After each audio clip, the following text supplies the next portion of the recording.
അപ്പം നമ്മൾ എന്തിനു വേണ്ടിയിട്ട് നമ്മളുടെ ജീവിതം ഒരു തപസ്സായിട്ട് മാറ്റുന്നു, അതും മറ്റുള്ളവർക്ക് ഉപകാരപ്രദമായിട്ട് ലോകത്തിന് സമർപ്പിക്കുക എന്നുള്ളത് ദൗത്യം തന്നെയാണ്. ഇപ്പം ഈ സ്വാധിഷ്ഠാന ചക്രയിൽ നിൽക്കുന്ന ആളുകൾക്ക് വൈകാരികത വന്നു കഴിഞ്ഞാൽ, അതുകൊണ്ടാണ് ചില കലാകാരന്മാർ ചില കാര്യങ്ങൾക്കൊക്കെ അഡിക്റ്റ് ആയി പോയിട്ട് ജീവിതമൊക്കെ ക്ലേശമാകുന്ന കാണാം, അല്ലാതെ മാനേജ് ചെയ്യാൻ പറ്റാത്തതുകൊണ്ട്. അപ്പോൾ അതേപോലെ മണിപൂര ചക്ര എന്ന അഗ്നിയായിട്ട് ബന്ധപ്പെട്ടതാണ്.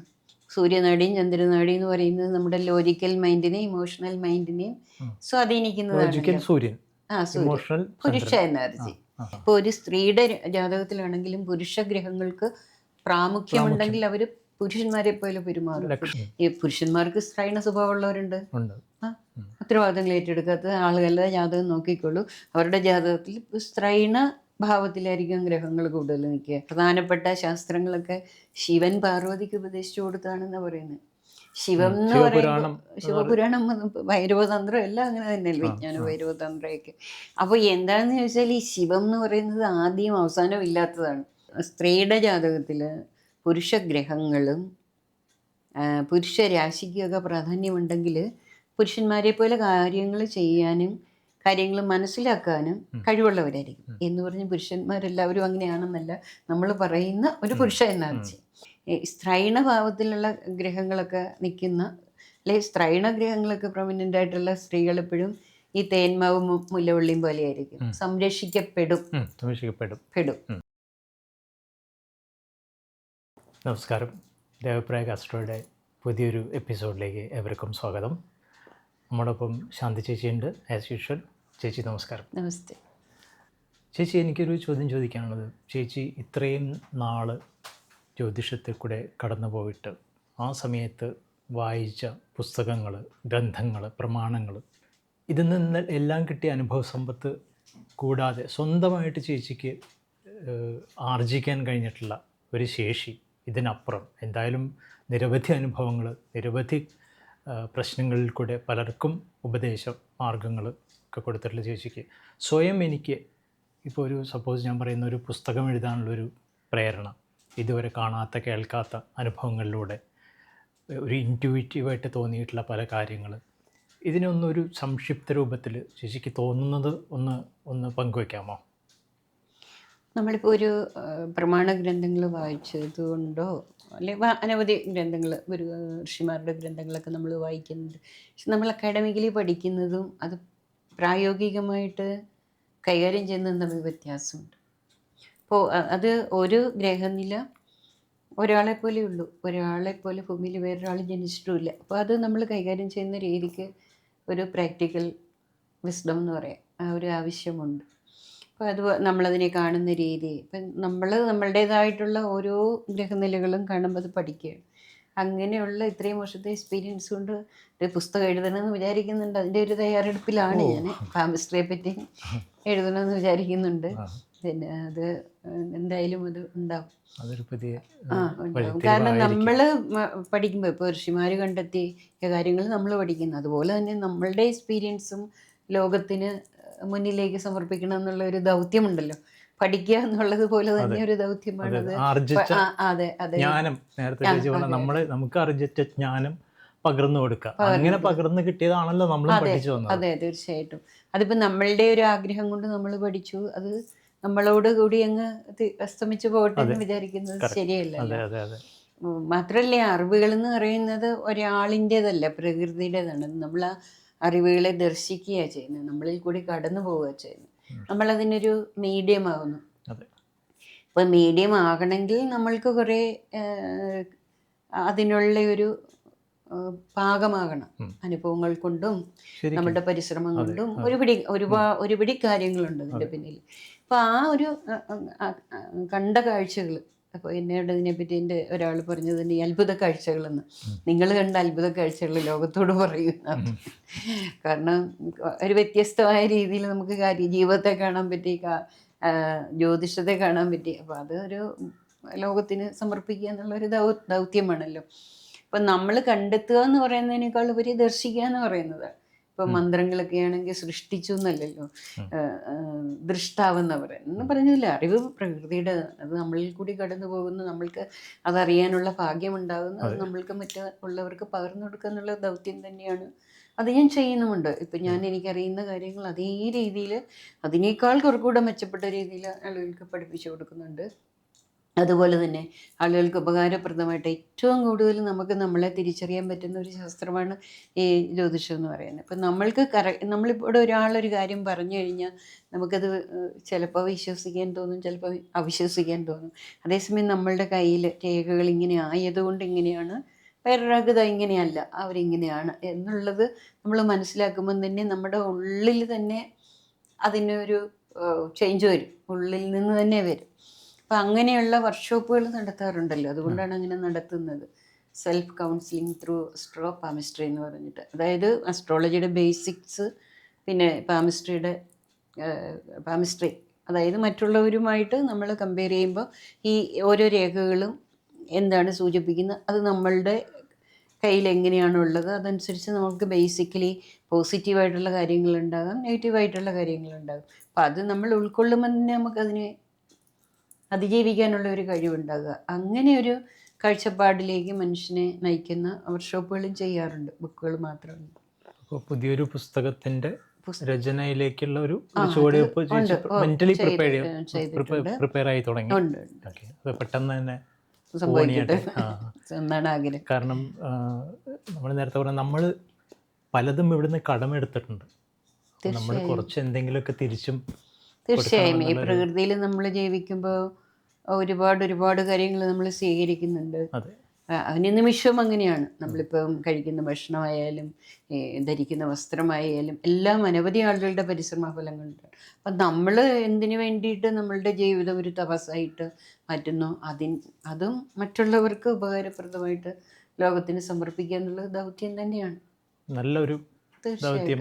കാരണം വരും തലമുറയ്ക്ക് ഉപകാരപ്രദമാകുന്ന ഇത്രയും എക്സ്പീരിയൻസ്, അനുഭവ സമ്പത്ത് എന്നൊക്കെ പറയുന്നത്, അതിൽ നിന്ന് ഒരു തുണ്ടെങ്കിലും പകർന്നു കൊടുക്കാനായി കഴിഞ്ഞാൽ തന്നെ ചേച്ചിക്ക് ഇടുന്ന ചാരിതാർത്ഥ്യം. നമ്മൾ ഓരോ കാര്യങ്ങളെ പറ്റി, ഇപ്പോൾ ഓരോ ഗ്രഹനിലകളെ പറ്റിയൊക്കെ നമ്മളിങ്ങനെ പഠിക്കുമ്പോൾ ഏത് ഗ്രഹം നീചത്തിൽ വരിക അല്ലെങ്കിൽ ഉച്ചത്തിൽ വരിക, അപ്പോൾ നമ്മളുടെ ഇന്നറായിട്ടുണ്ടാകുന്ന ചേഞ്ചുകൾ, അത് നമ്മുടെ എനർജി സെൻറ്റേഴ്സിൽ എങ്ങനെ വ്യത്യാസം വരുത്തുന്നു, ഇതൊക്കെ നമ്മൾ അനുഭവത്തിൽ നിന്ന് അതിനോടുള്ള അത്രയും എന്തിനോടായാലും നമ്മളൊരു തപസ്സനുഷ്ഠിച്ചാലേ നമുക്ക് ആ കാര്യത്തിൽ ഒരു ശരിക്കൊന്നും പറയാൻ പറ്റില്ല, കുറച്ചെങ്കിലും ഒരു അറിവ്. അപ്പോൾ അതിനോടുള്ള നമ്മുടെ ആ സമർപ്പണം, അപ്പോൾ നമ്മൾക്ക് ആ ബോഡിയിൽ ഉണ്ടാകുന്ന ചേഞ്ചുകൾ അതൊക്കെ എപ്പോഴും ഞാൻ നിരീക്ഷിക്കാറുണ്ട്. ഓരോ പ്ലാനറ്ററി പൊസിഷൻ മാറുമ്പോൾ ഇപ്പം നമ്മുടെ ശരീരത്തിൽ എന്ത് വ്യത്യാസം ഉണ്ടാക്കുന്നു, എനർജി സെന്റേഴ്സിൽ എന്ത് വ്യത്യാസം. എനർജി സെന്റേഴ്സ് എന്ന് പറയുമ്പോൾ നെർവസ് സിസ്റ്റം എന്ന് പറയുന്ന സംഭവം, എനർജി പമ്പ് ഹൗസ് എന്ന് പറയുന്നത്. ഈ എനർജി സെന്റേഴ്സ് നമ്മുടെ സൂര്യനാടിയും ചന്ദ്രനാടിയും കൂടെ യോജിക്കുന്ന പോയിന്റുകളാണ്. അപ്പോൾ ആ ഓരോ സെന്റേഴ്സ് നമ്മളുടെ പഞ്ചഭൂത തത്വങ്ങളിൽ ഓരോന്നുമായിട്ട് ബന്ധപ്പെട്ടായിരിക്കുന്നു. മൂലാധാര ചക്ര ആണെങ്കിൽ ഭൂമി തത്വമായിട്ട് ബന്ധപ്പെട്ടതാണ്. അപ്പോൾ അതിന് അടിസ്ഥാനപരമായിട്ടുള്ള ഗ്രഹമുണ്ട്, അതിന് അടിസ്ഥാനപരമായിട്ട് നമ്മളുടെ സ്വഭാവത്തിലുണ്ടാകുന്ന ചിന്തകളിലുണ്ടാകുന്ന വ്യതിയാനങ്ങളുണ്ട്. ഇപ്പൊ സ്വാധിഷ്ഠാന എന്ന് പറയുന്ന രണ്ടാമത്തെ ചക്ര ജലതത്വമായിട്ട് ബന്ധപ്പെട്ടതാണ്. അപ്പൊ ജലഗ്രഹങ്ങളുണ്ട്, അതുമായിട്ട് ബന്ധപ്പെട്ട് അത് വരിക. ജലഗ്രഹം ഒന്ന് ചൊവ്വയല്ല, ചൊവ്വ അഗ്നിയാണ്, ശുക്രനും ചന്ദ്രനും. അപ്പോൾ അങ്ങനെ അതിൻ്റെ ജാതകത്തിലുള്ള പൊസിഷനും ഉണ്ട്, രാശികൾക്കും അതുമായിട്ട് ബന്ധമുണ്ട്, ഗ്രഹങ്ങൾക്ക് മാത്രമല്ല. അപ്പോൾ ഇപ്പോൾ ശുക്രനാണ് എന്ന് പറഞ്ഞാലും അത് ഇവിടെ നിൽക്കുന്നതനുസരിച്ചാണ് ആ എനർജി സെൻറ്റേഴ്സിൻ്റെ പ്രവർത്തനം വരിക. ഇത് കുറച്ച് ചാർട്ട് വെച്ചിട്ട് നമുക്ക് കൃത്യമായിട്ട് പറയാൻ പറ്റുള്ളൂ. അപ്പോൾ അതേപോലെ ഇപ്പോൾ സ്വാധിഷ്ഠാന ചക്രയിൽ നിൽക്കുന്ന ആളുകൾക്ക് വൈകാരികത വന്നു കഴിഞ്ഞാൽ, അതുകൊണ്ടാണ് ചില കലാകാരന്മാർ ചില കാര്യങ്ങൾക്കൊക്കെ അഡിക്റ്റ് ആയി പോയിട്ട് ജീവിതമൊക്കെ ക്ലേശമാകുന്ന കാണാം, അല്ലാതെ മാനേജ് ചെയ്യാൻ പറ്റാത്തതുകൊണ്ട്. അപ്പോൾ അതേപോലെ മണിപൂര ചക്ര എന്ന അഗ്നിയായിട്ട് ബന്ധപ്പെട്ടതാണ്. അങ്ങനെ ഓരോ ചക്രാസിനും അതിൻ്റേതായിട്ടുള്ള പഞ്ചഭൂത തത്വങ്ങളുടെ ബന്ധമുണ്ട്. അപ്പം അതിൻ്റെ പ്രതിഫലനങ്ങൾ വ്യക്തിയുടെ സ്വഭാവത്തിൽ ഉണ്ടാകും. അനാഹതയാണെങ്കിൽ പിന്നെ വായു എലമെൻറ്റുമായിട്ട് ബന്ധപ്പെട്ടതാണ്, വിശുദ്ധിയാണെങ്കിൽ ആകാശ എലമെൻറ്റുമായിട്ട് ബന്ധപ്പെട്ടതാണ്. അപ്പോൾ അതുമായിട്ട് ബന്ധപ്പെട്ട ഗ്രഹത്തിൻ്റെ പ്ലാനറ്ററി പീരീഡ് വരുമ്പോൾ ഈ ചക്രാസ് നമ്മുടെ, അതായത് സൂര്യനാടിയും ചന്ദ്രനാടി എന്ന് പറയുന്നത് നമ്മുടെ ലോജിക്കൽ മൈൻഡിനെയും ഇമോഷണൽ മൈൻഡിനെയും സ്വാധീനിക്കുന്നതാണ്. സൂര്യൻ പുരുഷ എനർജി, മറ്റേ സ്ത്രൈണ എനർജി ബ്രെയിനിൻ്റെ വലതുഭാഗം, ചന്ദ്രനാടി ആണ് കൺട്രോൾ ചെയ്യുന്നത് ഇമോഷണൽ കാര്യങ്ങൾ. ചേച്ചി ഇങ്ങനെ പറയുമ്പോൾ ഒരു പെട്ടെന്നൊരു ചോദ്യം ഓർമ്മ വരാണ്. ചിലരിൽ പറയും പുരുഷനാണെങ്കിലും സ്ത്രീയുടെ സ്വഭാവമാണ്, അല്ലെങ്കിൽ സ്ത്രീ ആണെങ്കിലും ഒരു പുരുഷ സ്വഭാവം ഉൾക്കൊള്ളുന്നവളാണ് എന്ന് പറയും. അതിലെന്താ ഒരു അത് നമ്മളുടെ എനർജി ജനിക്കുന്ന സമയം അനുസരിച്ച് നമ്മളുടെ രാശികളെ പുരുഷ രാശികളെന്നും സ്ത്രീ രാശികളെന്നും തിരിച്ചിട്ടുണ്ട്. അതേപോലെ ഗ്രഹങ്ങൾ സ്ത്രീ ഗ്രഹങ്ങളും പുരുഷ ഗ്രഹങ്ങളും ഉണ്ട്. അപ്പോൾ ഈ പുരുഷ ഗ്രഹങ്ങൾ അധികമായിട്ട്, അതായത് ഒറ്റ വാക്കിൽ പറഞ്ഞാൽ അത് അസ്ട്രോളജിക്കൽ ടൈംസ് കൊണ്ടേ പറയാൻ പറ്റുള്ളൂ. ഇപ്പോൾ ഒരു സ്ത്രീയുടെ ജാതകത്തിലാണെങ്കിലും പുരുഷ ഗ്രഹങ്ങൾക്ക് പ്രാമുഖ്യമുണ്ടെങ്കിൽ അവർ പുരുഷന്മാരെ പോലെ പെരുമാറും. പുരുഷന്മാരെ പോലെ പെരുമാറുന്ന ഫെമിനിസ്റ്റ് ആവുന്നൊന്നുമില്ല. അവരില് അല്ല, അവരില് ധൈര്യം, ശിവ എനർജി കൂടുതലാണ്. അതാണ് ഒറ്റ വാക്കിൽ ശിവ എനർജി എന്ന് പറഞ്ഞാൽ അവര് നല്ല ആലോചനാപൂർവ്വം ചെയ്യാനും തീരുമാനങ്ങൾ എടുക്കാനും ആക്ട് ചെയ്യാനുള്ള ഇതാണ്, റിയാക്ട് ചെയ്യാനല്ല. അപ്പൊ ഇവിടെ പുരുഷനൊരു പ്രാമുഖ്യം കൊടുക്കുന്നില്ല. അങ്ങനെയൊന്നും സന്തോഷിക്കണ്ട, പുരുഷന് സ്ത്രീയും അല്ല, സന്തോഷമല്ല, അങ്ങനെ ഒരു വേർതിരിവ് നല്ലതല്ലല്ലോ. പുരുഷന്റെ സ്വഭാവമാണ് അവൾക്ക്, അല്ലെങ്കിൽ അതിന് ബാക്കിയുടെ പറയട്ടെ, ഈ പുരുഷന്മാർക്ക് സ്ത്രൈണ സ്വഭാവമുള്ളവരുണ്ട്. ഉത്തരവാദിത്തങ്ങൾ ഏറ്റെടുക്കാത്ത ആളുകളുടെ ജാതകം നോക്കിക്കോളൂ. അവരുടെ ജാതകത്തിൽ സ്ത്രൈണ ഭാവത്തിലായിരിക്കും ഗ്രഹങ്ങൾ കൂടുതൽ നിൽക്കുക. ഭാവത്തിൽ രാശിയോ, അതിപ്പോൾ രാശിയിൽ നിൽക്കുന്നു അല്ലെങ്കിൽ ഗ്രഹങ്ങൾ നിൽക്കുന്നു, ഇതെല്ലാം വെച്ചിട്ട് കോമ്പിനേഷൻ കൊണ്ടാണ് മാറുന്നത്. ഇപ്പോൾ സൂര്യനും ചന്ദ്രനും ലഗ്നമൊക്കെ സ്ത്രീ രാശിയിലുള്ള പുരുഷന്മാർ ഒരു കാര്യം ഉത്തരവാദിത്വത്തോടെ ചെയ്യില്ല. അപ്പോൾ അവർ ആ പുരുഷനായതുകൊണ്ട് പുരുഷ സ്വഭാവം ഉണ്ടാകണമെന്നില്ല. പുരുഷ സ്വഭാവം എന്ന് പറയുന്നത് നമ്മൾ പറയുന്ന സോക്കോൾഡ് പുരുഷനല്ല, ഇത് ഇമോഷണൽ അല്ല. അവിടെയാണ് വേർതിരിവ്. അതായത് ഒന്ന് ആക്ട് ചെയ്യാനുള്ള ധൈര്യം ഉണ്ടാവുക, മറ്റത് റിയാക്റ്റാ ചെയ്യേണ്ട ആ ഒരു വ്യത്യാസമുണ്ട്. പിന്നെ ഇമോഷണലായിട്ട് നമ്മൾ കൂടുതൽ ഇമോഷണലി ഇൻവോൾവ് ആണോ എന്ന് ചോദിച്ചാൽ അങ്ങനെ ആവണമെന്നില്ല. ഒരു തലത്തിൽ മാത്രമേ ഇതിനെ നമുക്ക് പറയാൻ പറ്റുള്ളൂ. അതായത് ബുദ്ധി, വിവേകം, ആലോചനാപൂർവ്വം പെരുമാറാനുള്ള കഴിവ്, അതിനെയൊക്കെ നമ്മൾ പുരുഷ ശക്തി എന്ന് പറയുന്നതുള്ളത് പുരുഷന്മാർക്കുള്ളതാണ്, സ്ത്രീകൾക്കില്ലാത്തതാണെന്ന് ഒരിക്കലും ഇല്ല. ഇതിപ്പോ പുരുഷന്മാര് പേരങ്ങനെ ഒരാൾക്ക് പതിച്ചു കൊടുത്തൊരു സംഭവം അല്ല. ഇപ്പൊ പ്രകൃതിയും പുരുഷനും നമ്മൾ പറയാറില്ലേ? അതായത് ശിവന്റെ പ്രകടിതമായ രൂപമാണ് ശക്തി എന്ന് പറയുന്നത്. അതാണ് ഈ പ്രപഞ്ചം. ദേവി ശക്തിയാണല്ലോ പ്രപഞ്ചം എന്ന് പറയുന്നത്. എന്നാൽ അത് രണ്ടും ഒന്നില്ലേ? ഇപ്പം നമ്മളുടെ ഇപ്പോൾ പ്രധാനപ്പെട്ട ശാസ്ത്രങ്ങളൊക്കെ ശിവൻ പാർവതിക്ക് ഉപദേശിച്ചു കൊടുത്താണെന്ന് പറയുന്നത്.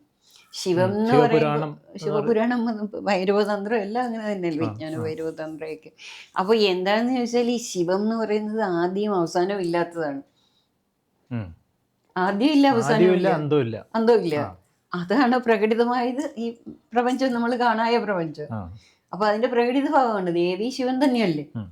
ശിവൻ തന്നെയാണ് ദേവി, രണ്ടും ഒന്ന് തന്നെയാണ്, ഒന്നിന്റെ രണ്ടു വശങ്ങളാണ്, പ്രകടിതമായ ഭാവമാണ്. ഇപ്പം നമ്മൾ പറയുന്നു, ഇപ്പം നമ്മൾ മോക്ഷത്തെ പറ്റിയൊക്കെ പറയുമ്പോൾ മോക്ഷം അതൊക്കെ ഒരുപാട് ചർച്ച ചെയ്യപ്പെടേണ്ട വിഷയമാണ്. അപ്പം ഈ നമ്മൾ പറയും അത് സൂര്യലോകത്തെ ഭേദിച്ചു പോവുക, മോക്ഷകാരകൻ സൂര്യനാണെന്ന് പറയുന്നത്. അപ്പൊ സൂര്യലോകത്തെ സൂര്യലോകത്തെ ഭേദിച്ചു പോവുക. സൂര്യലോകത്തെ ഭേദിച്ചു കഴിഞ്ഞാൽ പിന്നെ ഏത് ലോകമാണ്? ഡാർക്ക് എനർജി നമ്മൾ പറയത്തില്ലേ. അപ്പൊ അതാണ് ശിവ എന്ന് പറയുന്നത് തത്വം നമുക്ക് പറയാമല്ലോ. അപ്പോൾ അവിടെ പ്രകാശങ്ങൾക്ക് അപ്പുറത്തേക്ക് പോകുക എന്ന് പറഞ്ഞു കഴിഞ്ഞാൽ ഇരുട്ടിൽ നമുക്ക് വെളിച്ചം ഉണ്ടാക്കാൻ പറ്റും. ഇരുട്ടാണെങ്കിൽ നമുക്ക് ലൈറ്റ് തെളിച്ച വെളിച്ചം ഉണ്ടാകും. ഇരുട്ട് തന്നെ ഒരു കാലം പഴക്കം ചെന്ന് കഴിഞ്ഞാൽ ചെറുതായിട്ട് നമുക്ക് വെളിച്ചം അവിടെയും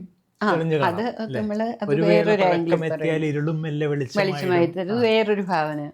പക്ഷെ ഇവിടെ പ്രകാശം ഉണ്ടെങ്കിൽ, ഇരുട്ടുണ്ടെങ്കിൽ നമുക്കൊരു പ്രകാശം അവിടെ വെച്ചിരുന്നാൽ പ്രകാശം ഉണ്ടാകും. ഈ പ്രകാശത്തിനകത്ത് നമുക്കൊരു ഇരുട്ടുണ്ടാക്കാൻ പറ്റും എന്ന് പറയുന്ന പ്രകാശങ്ങൾക്ക്, അല്ലെങ്കിൽ ആ ശിവലോകത്തേക്ക് പോലെ ഡാർക്ക് ഹോളെന്നൊക്കെ പറയുന്ന ആ ഒരു തത്വമാണ്. അതിൻ്റെ ഒരു ശിവന്റെ പ്രകടിതമായ, വേറെ ഒന്നും വേണ്ട, സിമ്പിളായിട്ട് പറഞ്ഞാൽ മതി, ശിവന്റെ പ്രകടിതമായ ഭാവമാണ് ദേവി ശക്തി. അതാണ് നമ്മൾ അനുഭവിച്ചുകൊണ്ടിരിക്കുന്നതും കണ്ടുകൊണ്ടിരിക്കുന്നതും ഒക്കെ, എല്ലാം ശിവതത്വം തന്നെയാണ്. അപ്പോൾ ഈ നമ്മൾ പറഞ്ഞു വന്നത് പുരുഷ എനർജിയെ പറ്റിയാണ്. അപ്പോൾ ഒരു സ്ത്രീയുടെ ജാതകത്തിൽ പുരുഷ ഗ്രഹങ്ങളും പുരുഷ രാശിക്കൊക്കെ പ്രാധാന്യമുണ്ടെങ്കിൽ പുരുഷന്മാരെ പോലെ കാര്യങ്ങൾ ചെയ്യാനും കാര്യങ്ങൾ മനസ്സിലാക്കാനും കഴിവുള്ളവരായിരിക്കും. എന്ന് പറഞ്ഞ് പുരുഷന്മാരെല്ലാവരും അങ്ങനെയാണെന്നല്ല നമ്മൾ പറയുന്ന ഒരു പുരുഷ എനർജി. അപ്പോൾ അങ്ങനെയുള്ള സ്ത്രീകൾ വേറൊരു കാര്യം കൊണ്ടുണ്ട്, ജീവിതത്തിൽ ഉത്തരവാദിത്തങ്ങൾ ഏറ്റെടുക്കേണ്ടി വരും. അവർ ഉത്തരവാദിത്തങ്ങൾ ഫേസ് ചെയ്തേ മതിയാവുള്ളൂ. ഇപ്പം നമ്മൾ പൊരുത്തമൊക്കെ നോക്കുന്ന സമയത്ത് സ്ത്രീ പുരുഷ ഇതൊക്കെ നോക്കുമ്പോൾ ഇതൊക്കെ ഒരു പ്രധാന ഘടകമായിട്ട് നോക്കേണ്ടതാണ്. അപ്പോൾ നമ്മൾ പറയില്ലേ, സ്ത്രൈണഭാവത്തിലുള്ള ഗ്രഹങ്ങളൊക്കെ നിൽക്കുന്ന, അല്ലെ സ്ത്രൈണഗ്രഹങ്ങളൊക്കെ പ്രൊമിനൻ്റ് ആയിട്ടുള്ള സ്ത്രീകൾ എപ്പോഴും ഈ തേന്മാവും മുല്ലവള്ളിയും പോലെയായിരിക്കും. സംരക്ഷിക്കപ്പെടും. അതേ കാര്യം തന്നെ തിരിച്ചുണ്ട്. ഇപ്പൊ നമ്മൾ പറയും ഈ പുരുഷൻ ഉത്തരവാദിത്തങ്ങളൊന്നും ഏറ്റെടുക്കില്ല. പലപ്പോഴും സ്ത്രീകൾ പറയും, ഹസ്ബൻഡ് ഒന്നും ഉത്തരവാദിത്തം ഏറ്റെടുക്കില്ല, ഞാൻ ജോലിക്ക് പോകുന്നു, കുട്ടികളുടെ കാര്യം നോക്കുന്നു, വീട്ടിലെ കാര്യം നോക്കുന്നു, ഒന്നും എടുക്കില്ല. സ്ത്രീകൾക്ക് എടുക്കാൻ പറ്റില്ല. കാരണം അതിൽ പുരുഷ എനർജി എല്ലാം ഉള്ളത് സ്ത്രൈണ എനർജിയാണ്. സംരക്ഷിക്കപ്പെടാൻ ഇഷ്ടപ്പെടുന്ന ആള്. അപ്പോൾ അങ്ങനെ ഒരു നമ്മൾ എത്ര ആലോചിക്കും തോറും ആലോചിക്കും തോറും നമ്മൾക്ക് ഇതിനെ ഒരു വാക്കിലോ ചെറിയ ഒരു സംക്ഷിപ്തമായിട്ട് പറയാവുന്ന ഒരു ശാസ്ത്രമല്ല. കാരണം ഈ പ്രപഞ്ചത്തെ പറ്റിയുള്ള ശാസ്ത്രമാണ്. അതുകൊണ്ട് തന്നെ നമ്മൾ പ്രപഞ്ചത്തിൻ്റെ ഭാഗമാണ്. പഞ്ചഭൂതാത്മകമായിട്ടുള്ള ഈ പ്രപഞ്ചത്തിൻ്റെ ഭാഗമായ നമ്മളിലും ഇതെല്ലാം ഉണ്ട്. അപ്പം നമ്മളുടെ സ്ഥൂല കാര്യങ്ങൾ എപ്പോൾ ജോലി കിട്ടും, എപ്പോൾ കല്യാണം നടക്കും എന്നുള്ളതല്ല ഇതിൻ്റെ പ്രസക്തി എന്ന് പറയുന്നത്. നമ്മുടെ മനസ്സിൻ്റെ അതിസൂക്ഷ്മമായ സംവേദനങ്ങളും നമ്മളിലുണ്ടാകുന്ന നമ്മൾക്ക് പറ്റുന്ന ഈ ലൈഫിൽ നമുക്ക് പറ്റുന്ന കഴിവ് കുറവുകളും ഉണ്ട്. അതിനെയൊക്കെ തിരിച്ചറിഞ്ഞ് നമ്മളെ മുന്നോട്ട് നയിക്കാൻ, സത്യത്തിലേക്ക് നയിക്കാനുള്ള ഒരു ശാസ്ത്രമാണ് ജ്യോതിഷം. ഈ കഴിവ് കുറവും കഴിവ് കേടും രണ്ടും ഒന്നായിട്ട് വേണമെങ്കിൽ പറയാൻ പറ്റും. നമ്മൾക്ക് പറ്റുന്ന കാര്യങ്ങൾ, കഴിവുകേടോ കഴിവ് കുറവോ പൊയ്ക്കോട്ടെ, നമ്മൾക്ക് സാധ്യമാകുന്ന കാര്യങ്ങൾ, നമ്മളുടെ സ്വധർമ്മം അനുസരിച്ചുള്ള പ്രവൃത്തികൾ ചെയ്യുമ്പോഴാണ് നമ്മൾക്കതിൽ സന്തോഷം ഉണ്ടാകുന്നതും നമ്മൾക്കതിൽ എക്സലാവാൻ പറ്റുന്നതും. നമ്മൾക്ക് പറ്റാത്തൊരു ജോലി നമ്മൾ ചെയ്യുമ്പോൾ നമ്മളുടെ മനസ്സ് ചുരുങ്ങും. അപ്പോൾ അതനുസരിച്ചുള്ള നമ്മുടെ എനർജിക്ക് കുറവ് വരും. നമ്മൾക്കതിനകത്ത് സന്തോഷം ഉണ്ടാവില്ല, ചുറ്റുമുള്ളവർക്ക് സന്തോഷം കൊടുക്കാനും പറ്റില്ല. നമുക്ക് പറ്റുന്ന കാര്യങ്ങൾ ചെയ്യുമ്പോൾ നമുക്ക് നമ്മളിൽ ഒരു സ്പെൻഷൻ ഉണ്ടാവുന്നത്, ബ്ലിസ് ഉണ്ടാവും. അതെ. അതിപ്പോൾ ഒരു ബലൂണിൽ ഒരാളോട് വീർപ്പിക്കാൻ പറഞ്ഞാൽ ഊതി വീർപ്പിക്കുന്നതിൻ്റെ ഒരു അളവും വേറൊരാൾ അതിൻ്റെ ആ ഒരു പൊട്ടാവുന്ന അത്രയും ട്രൈ ചെയ്യാവുന്ന ഒരു ലിമിറ്റ് വ്യക്തികൾ അവരവർ ഒരു തീരുമാനിക്കുന്ന പോലെ അവരവരുടെ സ്വഭാവത്തിനനുസരിച്ചായിരിക്കും അല്ലേ? തീർച്ചയായിട്ടും നമ്മളുടെ വിദ്യാഭ്യാസ രീതിയിലൊക്കെ അത് ആ ഒരു ഘടകത്തിൻ്റെ ഒരു അപര്യാപ്തതയുണ്ട്, പോരായ്മയുണ്ട്. കാരണം എന്താണെന്ന് വെച്ചാൽ ഇപ്പം ഞാനെപ്പോഴും പറയുന്നൊരു കാര്യമുണ്ട്, ചെറിയ കുഞ്ഞുങ്ങളെ പഠിപ്പിക്കുന്ന ആളുകളെയാണ് നമ്മൾ ഏറ്റവും കറക്റ്റായിട്ട് അതിന് യോഗ്യരാണോ എന്ന് ചൂസ് ചെയ്തെടുക്കേണ്ടത്. അവരിൽ ആ ഗുണമുണ്ടോ എന്നുള്ളതാണ് നോക്കേണ്ടത്. മാത്രമല്ല ഏറ്റവും വിദ്യാഭ്യാസ യോഗ്യതയുള്ളവരും അതിന് ഉള്ള പറ്റുന്ന ആൾക്കാരെ തിരഞ്ഞെടുത്തിട്ടാണ് അതിനെ നിയോഗിക്കേണ്ടത്. മാത്രമല്ല അവർക്കാണ് ഏറ്റവും കൂടുതൽ സാലറിയും കൊടുക്കേണ്ടത്, സമൂഹം ബഹുമാനിക്കുകയും ചെയ്യേണ്ടത് അവരെയാണ്. പക്ഷെ ഇതിപ്പോൾ നേരെ മറിച്ചാണ് സംഭവിക്കുന്നത്. ചെറിയ ക്ലാസ്സിൽ പഠിപ്പിക്കുന്നവർക്കുള്ളിലൊരു കുറച്ച് ആൾക്കാർക്കെങ്കിലും ഒരു എന്താ പറയുക, ഒരു കോംപ്ലക്സ് ഉണ്ടാകാം, അല്ലെങ്കിൽ വേറെ കിട്ടാത്തത് കൊണ്ട് പഠിപ്പിക്കുന്നവരുണ്ടാകാം. അങ്ങനെയൊക്കെ വരുമ്പോഴാണ് ഒരു സമൂഹത്തെ തന്നെ ബാധിക്കുന്ന ഒരു കാര്യം. അതാണ് ലോകത്ത് ഏറ്റവും കൂടുതൽ നമ്മൾ ചെയ്യേണ്ടത്. കാരണം നമ്മൾ ഏതറിവും കുഞ്ഞുങ്ങളിലേക്കാണ് കൊടുക്കേണ്ടത്.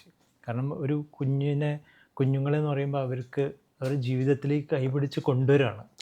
അവരാണ് ശരിക്കും ഏറ്റവും ഉത്തരവാദിത്വത്തോടു കൂടിയും ഏറ്റവും ബോധവാന്മാരായിട്ടും വരേണ്ടത്. അത് അത്രയും നമുക്ക് ഇഷ്ടമുള്ള കാര്യം ചെയ്യുമ്പോഴാണ് നമുക്ക് പൂർണ്ണമായിട്ട് ചെയ്യാൻ പറ്റുക. അതിഷ്ടപ്പെട്ട് ചെയ്യാൻ പാകമായ ആൾക്കാരെയാണ് തിരഞ്ഞെടുക്കേണ്ടത്. ആ ഒരു കാലത്താണ് അവർക്ക് ആ ഒരു അറിവ് നമ്മൾ പകർന്നു കൊടുക്കേണ്ടത്. ഏതൊരു അറിവും ഇങ്ങനെയാണ്. അതാണല്ലോ പറയുന്നത്, ചെറിയ പ്രായത്തിൽ ഇത്ര വയസ്സ് വരെ മനുസ്മൃതി പറയുന്നുണ്ട് കുഞ്ഞുങ്ങളെ ദൈവത്തെ പോലെ കാണണമെന്ന്. അപ്പോൾ ആ ദൈവത്തെ പോലെ ആണ് ആ കുഞ്ഞുങ്ങളെ നമ്മൾ കാണേണ്ടതും അവർക്ക് വേണ്ട പരിശീലനങ്ങൾ കൊടുക്കേണ്ടതും അറിവുകൾ പകർന്നു കൊടുക്കേണ്ടതും ഒക്കെ. അതൊരു സമൂഹത്തിൻ്റെ